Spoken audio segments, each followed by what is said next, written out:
ఇండస్ట్రీలో ఎన్నో విషాదాలు చోటు చేసుకుంటున్నాయి. కొంతమంది అనారోగ్యంతో చనిపోతూ ఉంటే కొంతమంది రోడ్డు ప్రమాదాలకు గురై చనిపోతున్నారు. అలాగే కొంతమంది బలవంతంగా ఆత్మహత్యలు చేసుకొని చనిపోతున్నారు.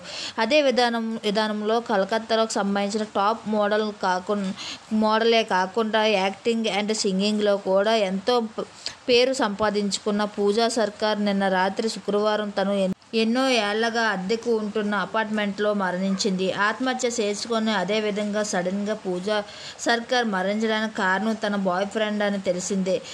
తన ఇండస్ట్రీకి సంబంధించిన వ్యక్తితో ఎన్నో ఏళ్లగా ప్రేమలో ఉందని తెలిసిందే. తన భాగస్వామినిగా భావించి ఎంతో గారాబంగా ప్రేమించిన వ్యక్తి దూరం కావడంతో వీరిద్దరి మధ్య తరచూ గొడవలు కావడంతో తీవ్ర డిప్రెషన్లోకి వెళ్లి ఇలాంటి నిర్ణయం తీసుకుంది అంటూ వార్తలు బయటకు వస్తున్నాయి. అయితే పూజా సర్కార్ ఆత్మహత్య చేసుకునే ముందు తన స్నేహితులతో కలిసి టైం గడుపుతున్నట్టు సమాచారం. ఇలా తన ప్రేమించిన వ్యక్తి కోసం పూజా సర్కార్ ఇలా చేయడం ఒక బాధాకరం విషయం అని మనం చెప్పుకోవచ్చు.